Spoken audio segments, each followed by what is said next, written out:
சுமார் 110 வருடங்களுக்கு முன், சரியா சொல்லணும்னா 10 ஏப்ரல் 1912 அன்னைக்கு உலகின் மிகப்பெரிய சொகுசு கப்பலான டைட்டானிக் அதோட பயணத்தை தொடங்குச்சு. அந்த பிரம்மாண்டமான டைட்டானிக் கப்பல் புறப்படுறத பார்க்கவே பலாயிரம் மக்கள் அன்னைக்கு திரண்டு வந்திருந்தாங்க. அதுல பயணம் செய்ய போற 2240 பயணிகளும் பயங்கர ஆரவாரத்தோடு ரொம்பவே எக்ஸைட்மெண்டா இருந்தாங்க. ஆனா சோகம் என்னன்னா, அந்த கப்பல் பயணத்தினிடையே மிகப்பெரிய விபத்தை சந்திக்க போதுனும் அது வரலாற்றிலேயே மிகப்பெரிய தாக்கத்தை ஏற்படுத்த போதுனும் அப்ப அவங்க யாருக்குமே தெரியல. சோ இந்த வீடியோல பிரம்மாண்ட டைட்டானிக் கப்பல் எப்படி மூழ்கி இருக்கும் அப்படின்றத பத்தி தான் டீடைல்டா பார்க்க போறோம். சோ வீடியோ ரொம்பவே இன்ட்ரெஸ்டிங்கா இருக்க போது எங்கேயும் ஸ்கிப் பண்ணிடாம கடைசி வரைக்கும் பாருங்க. வீடியோக்குள்ள போறதுக்கு முன்னாடி நான் உங்ககிட்ட எதிர்பார்க்கறது ஒரே ஒரு லைக் மட்டும் தாங்க. சோ மறக்காம ஒரு லைக் மட்டும் பண்ணிடுங்க. அண்ட் சப்ஸ்கிரைப் பண்ணாதவங்க இப்பவே சேனலை சப்ஸ்கிரைப் பண்ணி சப்போர்ட் பண்ணுங்க.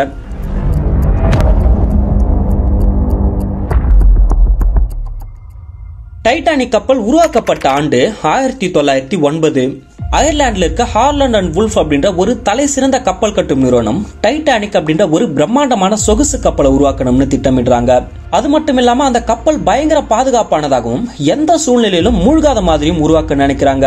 இது ஒண்ணும் அவங்களுக்கு புதுசும் இல்ல. இதுவரைக்கும் அவங்க 500க்கும் மேற்பட்ட கப்பல்களை சக்சஸ்ஃபுல்லா உருவாக்கி இருக்காங்க. அப்படி இருக்க பட்சத்துல இப்ப உருவாக்க போற டைட்டானிக் கப்பல் மூழ்க போகுது அப்படின்றத அவங்க கொஞ்சம் கூட எக்ஸ்பெக்ட் பண்ணவே இல்லை. அண்ட் இந்த கப்பலை விலைக்கு வாங்கி பிசினஸ் பண்ண போற ஒயிட் ஸ்டார் லைன் கம்பெனியும் சரி, அந்த கப்பலை ஓட்ட போற 40 வருஷம் எக்ஸ்பீரியன்ஸ் உள்ள கேப்டன் ஸ்மித் கூட இந்த கப்பல் மூழ்கும் அப்படின்றத கொஞ்சம் கூட எதிர்பார்க்கவே இல்லை. சரியா 1909 ஜனவரியில ஹாலண்ட் அண்ட் வுல்ஃப் கம்பெனி கப்பலோட கட்டுமான பணியை தொடங்குறாங்க.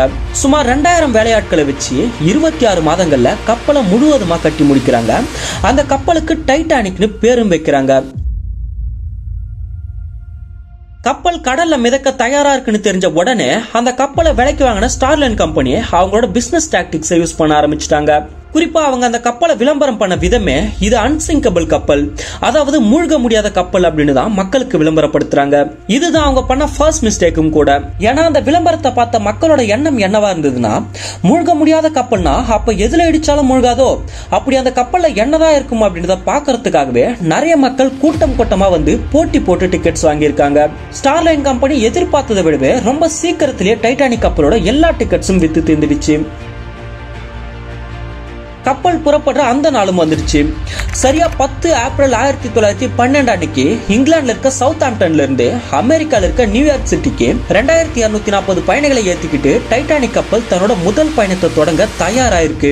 அந்த பிரம்மாண்ட டைட்டானிக் கப்பல் புறப்படுறத பார்க்கவே பலாயிரம் மக்கள் அன்னைக்கு திரண்டு வந்திருந்தாங்க.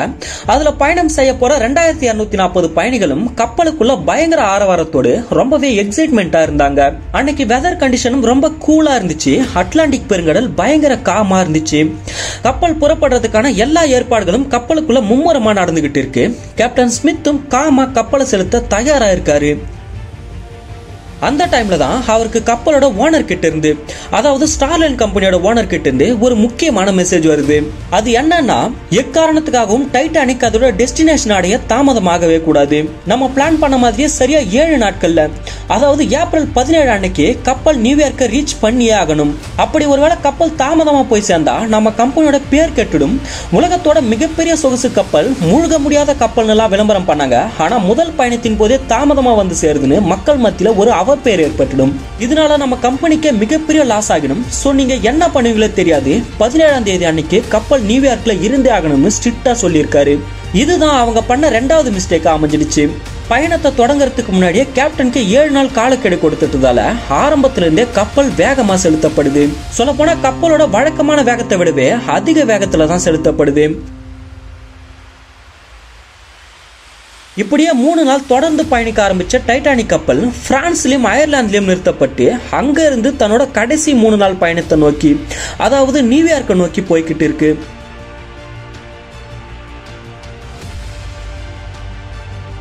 சரியா 14 ஏப்ரல் 1912 அன்னைக்கு நள்ளிரவுல நடுக்கடல்ல பயணம் செஞ்சுட்டு இருக்கப்போ அந்த பாதையில பயணம் செஞ்சுட்டு இருக்க வேறு சில கப்பல்கள்ல இருந்து டைட்டானிக்கு சில வார்னிங் சிக்னல்ஸ் வருது.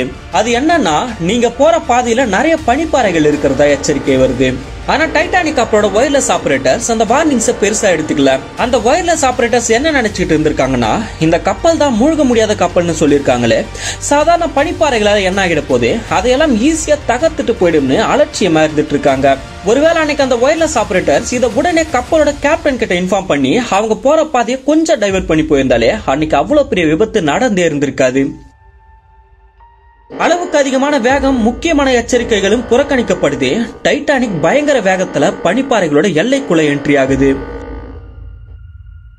அடுத்து என்ன நடந்துச்சுன்னு பாக்கிறதுக்கு முன்னாடி, எனக்கு தெரியும் இந்த வீடியோ பார்த்துட்டு இருக்க பாதி பேர் சப்ஸ்கிரைப் பண்ணாம தான் பார்த்துட்டு இருக்கீங்க. நீங்க சப்ஸ்கிரைப் பண்ணலனாலுமே பரவாயில்லைங்க, அட்லீஸ்ட் ஒரு லைக்கும் கமெண்ட்ல சின்னதா ஒரு ஹார்ட் மாதிரி போட்டு விடுங்க. அப்பதான் இதே மாதிரி அடுத்தடுத்த வீடியோஸ் போடுறதுக்கு எனக்கும் கொஞ்சம் மோட்டிவேஷனா இருக்கும். சோ லைக் அண்ட் கமெண்ட் பண்ண மறந்துடாதீங்க ஃப்ரெண்ட்ஸ். பெரிய பெரிய கப்பல்களோட முன்பகுதியில ஷிப் கார்ட்ஸ்னு 2 பேர் இருப்பாங்க. அவங்களோட வேலையே கப்பல் போற பாதையில முன்பகுதியில ஏதாவது தடங்கள் இருக்கான்னு பார்த்து அதை கேப்டனுக்கு இன்ஃபார்ம் பண்றதுதான். இந்த ஒரு வேலைக்கு தேவையான முக்கியமான பொருளே பைனாகுலர். ஏன்னா அது வழியா பார்த்தாதான் தொலை தூரத்தில் இருக்க தடங்கல்களையும் துல்லியமா பார்த்து அதை கேப்டனுக்கு இன்ஃபார்ம் பண்ண முடியும். ஆனா அன்னைக்கு டைட்டானிக் கப்பல் இருந்த ஷிப் கார்ட்ஸ் கிட்ட பைனாகுலரே இல்லையாம். இந்த ஒரு காரணத்தால அந்த இருட்டுல பனிப்பாறைகள் வர்றத இவங்களாலையும் முன்கூட்டியே பார்க்க முடியல. பிறகு கப்பல் பனிப்பாறைக்கு பக்கத்துல நெருங்கும் போதுதான் இவங்க அந்த பனிப்பாறையவே பாக்குறாங்க. உடனே அதை வேக வேகமா ஓடி போய் கேப்டன் கிட்ட சொல்றதுக்குள்ள கப்பல் பனிப்பாறைக்கு ரொம்ப பக்கத்துல போயிடுது. இனி கப்பலை சடனா நிறுத்தவோ திருப்பவோ வாய்ப்பே இல்ல. கப்பல் கொஞ்சம் கொஞ்சமா பனிப்பாறைக்கு பக்கத்துல நெருங்குது. ஆனா அப்ப கேப்டன் ஸ்மித் என்ன நினைச்சாருன்னா, அவருமே நம்ம கப்பல் மூழ்க முடியாத கப்பலாச்சே, இந்த சின்ன பனிப்பாறையை ஈஸியா தகர்த்துட்டு போயிடும் தான் நினைச்சுட்டு இருந்திருக்காரு. ஒரு கட்டத்துல அந்த கப்பல் பனிப்பாறைக்கு ரொம்ப பக்கத்துல நெருங்கும் போதுதான் அந்த பனிப்பாறை எவ்வளவு பெருசு அப்படின்றது அவங்களுக்கு தெரிய வருது. இது அவங்களுக்கு மிகப்பெரிய அதிர்ச்சியவே ஏற்படுத்துது. உடனே கப்பலை திசை திருப்ப முயற்சி பண்றாங்க. ஆனா எவ்வளவு முயற்சி பண்ணியும் கப்பல் பனிப்பாறை மேல இடிச்சிடுது. இடிச்ச வேகத்துல பனிப்பாறை தூள் தூளா செதறுது. இதை கவனிச்ச கேப்டன் அந்த பனிப்பாறைய நம்ம கப்பல் தூள் தூளா உடைச்சிடுச்சுன்னு நினைச்சாரு. ஆனா அங்கதான் ஒரு மிகப்பெரிய ஆபத்து ஏற்பட்டு இருக்குன்னு அந்த கேப்டனுக்கும் அவரோட க்ரூ மெம்பர்ஸ்க்கும் அப்ப தெரியல. கப்பல் பனிப்பாறையில பயங்கர வேகத்துல மோதினதால கப்பலோட கீழ்ப்பகுதியில இருந்து 16 பல்கட்ஸ்ல 5 பல்கட்ஸ் சேதம் அடைஞ்சிட்டு இருக்கு.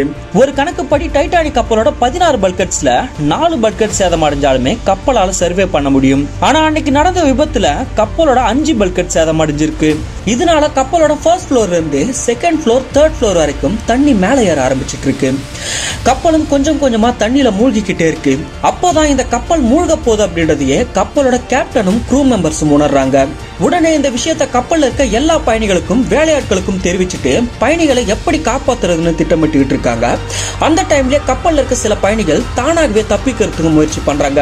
உடனே கேப்டன் ஸ்மித் ரேடியோ சிக்னல் மூலமா பக்கத்துல இருக்க மத்த கப்பல்களுக்கு சிக்னல் அனுப்பிட்டு யாராவது உதவிக்கு வர வரைக்கும் பயணிகளை லைஃப் போட்ஸ்ல ஏத்தலாம்னு பிளான் பண்றாரு. அப்போதான் இன்னொரு அதிர்ச்சியான விஷயமும் தெரிய வருது. டைட்டானிக் கப்பல்ல மொத்தம் 32 லைஃப் போட்ஸ் வைக்க முடியும். ஆனா ஸ்டார்லைன் கம்பெனி நம்ம கப்பல் தான் மூழ்க முடியாத கப்பலாச்சு அப்படின்ற அலட்சியத்துல வெறும் 20 லைஃப் போட்ஸ் தான் வச்சிருந்திருக்காங்க. அந்த வெறும் 20 லைஃப் போட்ஸ்ல 2240 பயணிகளையும் ஏத்துறது சாத்தியமே இல்ல. இதனால அந்த மக்களுக்குள்ள பெரிய குழப்பம் நிலவுது. அந்த லைஃப் போட்ஸ்ல ஒருத்தருக்கு ஒருத்தர் முந்திக்கிட்டு சண்டை போட ஆரம்பிச்சிட்டாங்க. முதல் லைஃப் போட் இரவு 12:45 கடல்ல இறக்கப்படுது. இப்பதான் இன்னொரு தவறும் வெளிப்படுது. கப்பல்ல வேலை செய்யற க்ரூ மெம்பர்ஸ்க்கு சரியான ட்ரைனிங் கொடுக்காததால ஒரு லைஃப் போட்ல மேக்ஸிமம் எவ்வளவு மனிதர்களை ஏத்தலாம்னு அவங்களுக்கு தெரியல.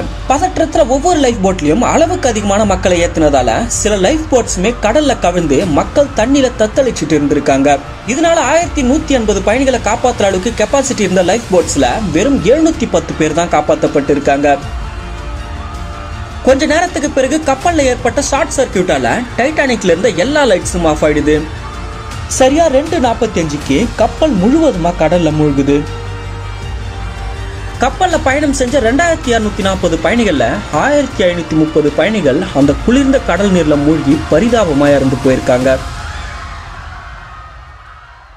டைட்டானிக் கப்பலோட கேப்டன் ஸ்மித்தும் நம்மளாலதான் இவ்வளவு பெரிய விபத்து ஏற்பட்டிருக்கு அப்படின்ற குற்ற உணர்ச்சியில அவருமே அந்த கப்பலோடவே கடல்ல மூழ்கி இறந்து போயிருக்காரு. இன்னையோட டைட்டானிக் கப்பல் கடல்ல மூழ்கி சரியா 110 வருடங்கள் ஆகுது. இப்ப வரைக்கும் நிறைய ரிசர்ச் டீம் நிறைய செலவு பண்ணி கடலுக்கடியில போய் டைட்டானிக் கப்பலை ஆராய்ச்சி பண்ணிருக்காங்க. இப்போ ரீசெண்டா 18 ஜூன் 2023 அன்னைக்கு 5 பேர் டைட்டானிக் கப்பலை சுத்தி பார்க்க கடலுக்குள்ள போய் பரிதாபமா இறந்து போனாங்க. கடல்ல மூழ்கி கிடக்கிற டைட்டானிக் கப்பலை பாக்குறதுல ஆராய்ச்சியாளர்களுக்கும் பெரிய பெரிய பணக்காரர்களுக்கும் இவ்வளவு கிரேஸ் இருந்தும் இன்னைக்கு வரைக்கும் அந்த கப்பல் ஏன் வெளியே எடுக்கப்படல, இத பத்தி தான் டீடைல்டா அடுத்த வீடியோல பார்க்க போறோம். சோ யாரெல்லாம் அந்த வீடியோ பார்க்க இன்ட்ரெஸ்டிங்கா இருக்கீங்க அப்படின்றத கமெண்ட்ல சொல்லிட்டு சேனலை சப்ஸ்கிரைப் பண்ணி வச்சுக்கோங்க. அடுத்த வீடியோல பார்க்கலாம்.